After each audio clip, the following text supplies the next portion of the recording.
into a timeless realm, a metaphysical adventure by Michael J. Rhodes, Chapter 1. With our physical ears, we hear the echoes, but an open heart may hear the full metaphysical song of life. The sign that escaped my lips as I walked was echoed and magnified by the wind as it prowled around our house. I glanced at the illuminated dial at our bedside, 2 o'clock in the morning and pitch dark. For long moments, the remnants of an incredible dream surged into my mind, then rapidly began to recede. Feeling that the dream was important, I strained to remember, but as I did so, it faded into nothing. I yawned and stretched, catching my breath as a sharp stab of pain lanced through my ankle. Despite all this nocturnal activity, Trini, my wife, remained deeply asleep, so I lay back with a smile, remembering the events that lead up to my present sorry state. For about 2 weeks, I had been receiving strong inner prompting to slow down my heroic pace in life. My intuition had been working overtime, trying to tell me that I needed to spend some time in meditative silence. I had a strong feel that it was important to turn my energies inward, and I kept meaning to tomorrow. I was already apprehensive about turning within. Each time I followed my inner urging to do this, I would go through a process of inner growth that would invariably leave me traumatized. Although I had to consider that each episode was another step up the ladder of self realization, this ladder was fraught with pain and suffering. Yeah, I can feel that. So, for the last couple of weeks, I had procrastinated, even though I knew that whatever I was avoiding would eventually catch up with me, and most likely with a vengeance. I sighed heavily again, hoping I would wake Trini without meaning to wake her. She didn't even stir, so I continued my musing. Whatever it was that wanted me to slow down and tune in had caught up with me yesterday. I had been running along a garden path, happily charging into my next diversion from any inner contemplation, when my right foot came down on the outer edge of the concrete path. As my unsupported foot rolled over, my ankle popped out of joy with an explosion of pain. Oh my God. I was in agony. This ankle, this ankle was already chronically weakened by a number of previous sprains, and the joint now had a permanent gap. At the moment of dislocation, the pain was so intense that I was never sure whether to faint or vomit. However, it invariably took me off my feet to a horizontal position, away from all hurry and haste. Prof- Aries, what to speak of Aries? They're always on the run, provided the opportunity for many hours of inner contemplation. I sighed again. What a stupid way to live. Exactly. Responding only to those stimulus of pain and suffering. Mhm. With sudden clarity, the dream surged powerfully into my mind. It remained disjointed, yet I had the impression of some strange exotic place where an impossible reality promoted equally impossible experiences. Feeling the need to talk, I was about to wake Trini deliberately when my normal everyday reality came to an abrupt and shocking end. Everything in our bedroom seemed to move in a slow time. Trini's breathing, my movements, even my thoughts, spaced the turmoil of my emotions while held in this state of suspension. I was calm and accepting, as though some other influence controlled me. Yeah, they do. I listened to the astro with no understanding of what was happening. I watched it from my physical reality while another me stepped up of my physical body. In that moment, I was aware of being two completely different aspects of self. But we are not that thing either. Both happening simultaneously. In one reality, I was the normal physical me, wide awake and aware of a painful throb in my damaged throb and my damaged ankle. I sat up in bed and without any thought behind my action, pick up the large writing pad and pen that is always at my bedside. Calmly I began to write down the events that unfolded in my other reality. The other me had a bar of light closely resembling my normal physical self. I did not glow with light, nor was I illuminated, but I was aware of being composed entirely of light. I climbed out of bed, stepped into an ankle that had never known any injury. Without a backward glance, I went through the open bedroom door and walked out. Moving silently through the house, I passed it through the closed back door, walking out in the glorious dawn with a strong wind. It was dark in my physical reality, but in this other parallel reality, it was calm and light. The physical me sat in bed writing all this down. I had no recollection of switching on my low glow bedside lamp in the moonless, pitchy dark night, but it gave me just enough light to see my writings on the paper. Although I was aware of both my physical self and my light body me, practically all my focused attention and awareness were with my light body self. Not for a second did I have a thought about how odd this was, nor what I could do to escape this strange mystical occurrence. Everything about my physical reality was overwhelmed by a supernatural, calm acceptance. I had one physical function only, and that was to record the experiences of my light body self, undisturbed, dreaming, selected on. I walk by taking normal footsteps, yet there is no feeling of weight in my body. I know that should be dark by any measure of normality, but equally everything that's normal has ended. The brighter than possible rays of gold that haze across the sky like the billowing of a gigantic wisp of ghosts feel accepted normal. I know that I'm going down to the river, but I have no idea why walking feather light across the field toward the distant waterway. I'm aware that every blade of grass is alive and vital within both itself and the whole. Each blade of grass is a unit within itself, yet also with the plant from which it grows and with the pasture as a whole. I perceive that in nature's real creative living principles, forever demonstrated the one and all, the all in one. As I realize this, I become aware of the dew beating the blades of grass. Each separate drop is a tiny reservoir of energy. In some mystical way, I see each drop magnified, physically reflecting the gold in the sky. Yet, in some inner impression, I see all the water of earth, alive and aware. Continuing across the field, I feel an inner exuberancy as my awareness expands and stretches, breaking free from its long restrictive confinement. Silence is so powerful that it becomes a shout, startling me as I feel a surge and a rush of inner hearing. Now I can hear the song of the grass, a sound of surprising power, yet exquisitely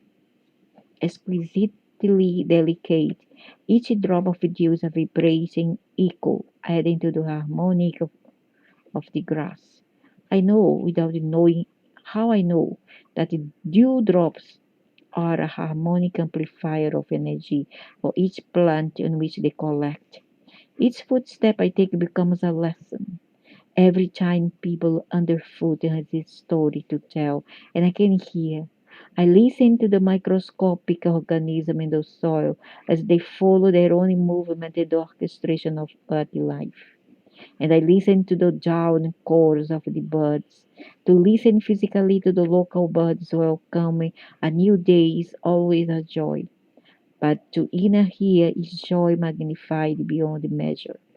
My butterfly thrills and resonates to the quality of sound, while my inner being dances and pirouettes to the nature song.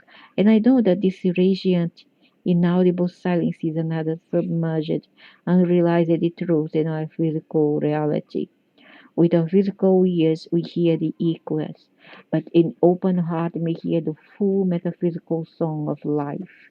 I reach the river bank and without warning, I am engulfed in timelessness. I am abruptly held in the grip of some timeless power. In suspension, transfixed, I am unable to move or even breathe. My force immediately flutters of fear vanish, as I meekly surrender to some vast, unimaginable power. All time and all life within this strange reality are held in this magical suspension. Even the river is unmoving, its ripple held by the thrall of some immortal will. Beyond my vision, I am aware that the river is flowing normally to a certain point within my vicinity. Then it becomes unmoving. There is no backup of water, no sign of anything abnormal. Impossibly, at some place farther downriver, the water continues flowing toward the sea. Standing immobile, I watch as the sky bursts into flaming color, burnt orange, resplendent red, and molten gold mix and merge to pull it to us as the river catches and reflects this riot of color. Blazing burnished color consumes everything in this riotous display of heaven's furnace. Across the river, the reeds are golden red. The same fiery color embraced the river. The trees, me, and incredibly a heron that's standing transfixed in the shallows, his beak holding an immovable fish. Heron and fish are captured from a forge of living fire. I can perceive and identify images of reality far beyond the range of my eyes. Yet, even my perception is overwhelmed and awed by this conflagration of magical color. Although my fear has vanished for long moments, my mind rages against the sheer impossibility of this unworldly scene. Then, this deep inside my psyche, I clearly feel something snap.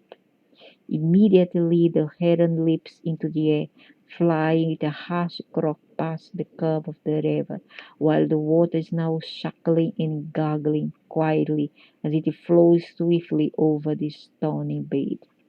The riot of color fades swiftly until once again the sky is a softly billowing gold over backdrop of blue. The reeds are again a familiar dark green, fringed borderline the crystal clear water. I release my long-held breath in a gentle sigh.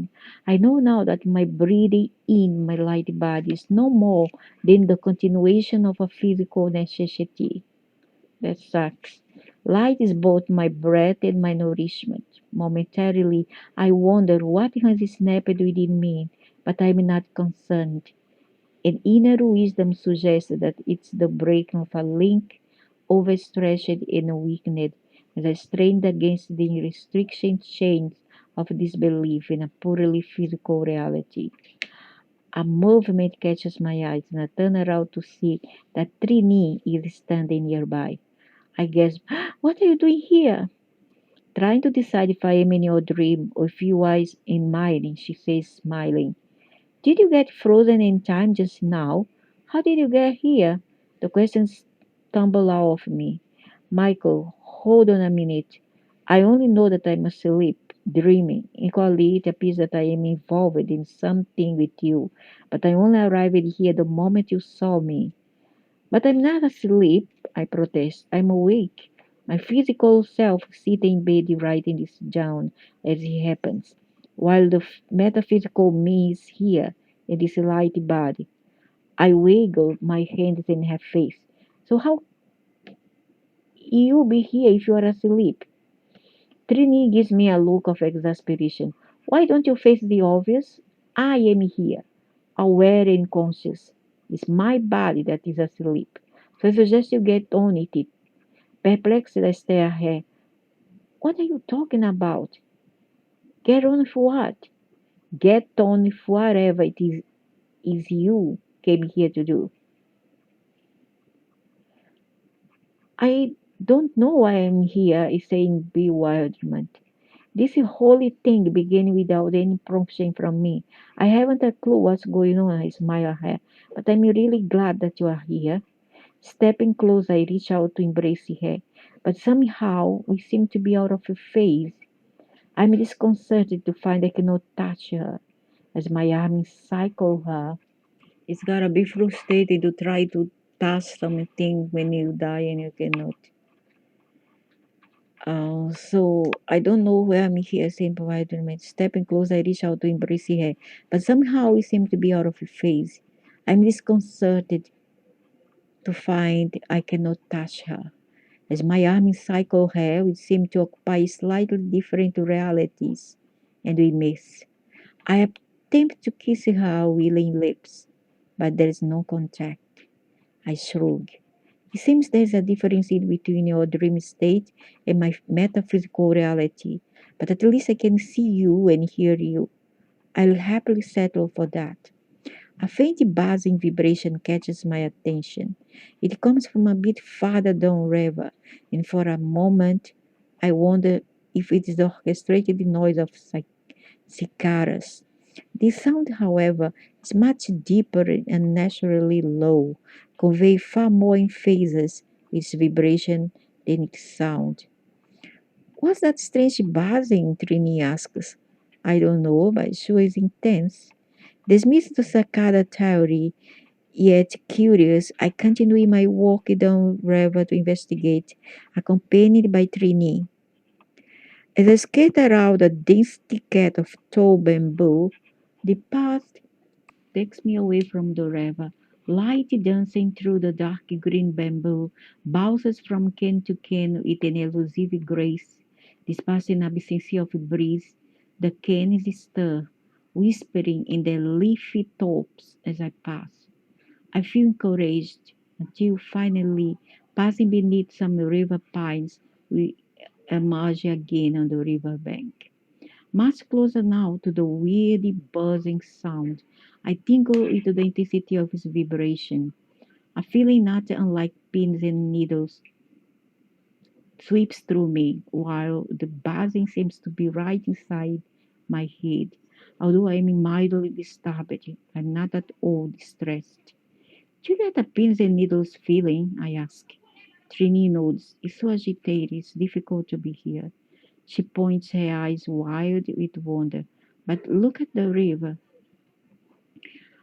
I, I gazing away at the river. It seems as though a vast pressure is pushed down to the water surface like some intangible but gigantic bubble.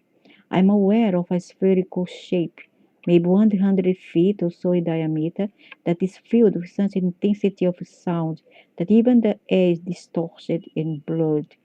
The surface of the river is bulging downward from the pressure, while all the reeds and riverside vegetations are flattened. Yet, in all this, not so much as a breath of wind stirs the air. All is unnaturally calm and eerily motionless. I flinch, shocked, as without warning, the vast sphere of pressure suddenly appears to consume the river where it flows into the affected area.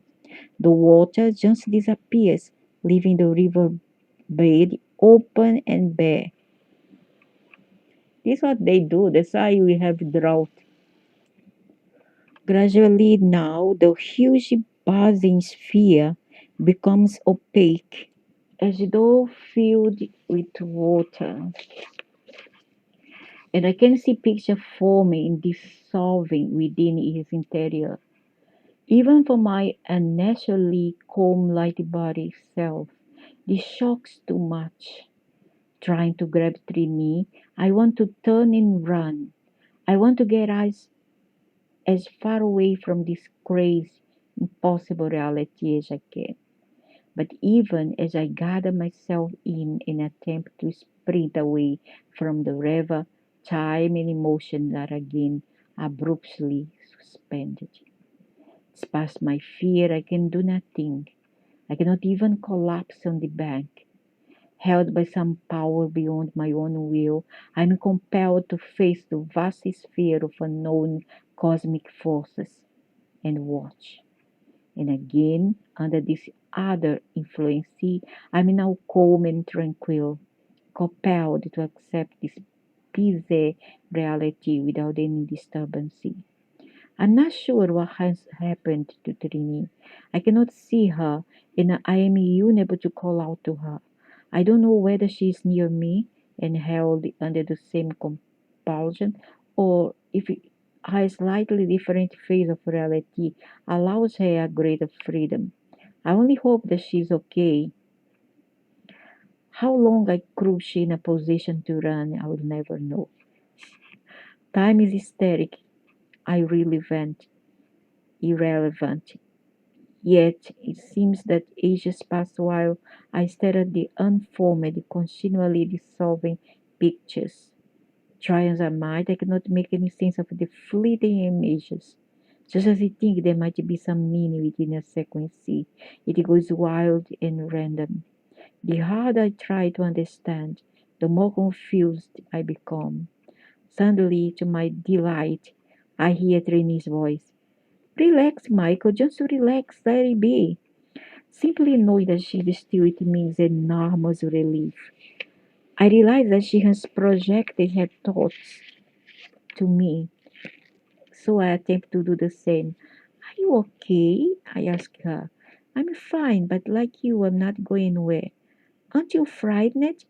Why should I be? I've had far worse dreams than this. What do you mean, dreams? I keep telling you that this isn't a dream.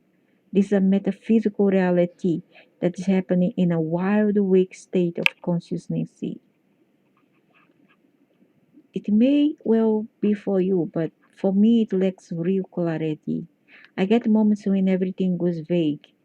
It's the opposite for me. I don't recall ever experiencing anything as clearly and sharply defined as this. There is more clarity in my sight, hearing, and perception than is possible in a physical reality. Tell me, are you looking at a sphere filled with a mass of confused images? Yes, I am. But my intuition tells me that it's confused because you are. So just relax and let it be. But surely I need to understand what is happening. Most probably, yes, but you can't force it. Relax. Her words make a lot of sense, so I keep attempting to understand, feeling inner relaxation as I simply watch without an attempt at comprehension. More than anything, I'm pleased that Trini is still with me.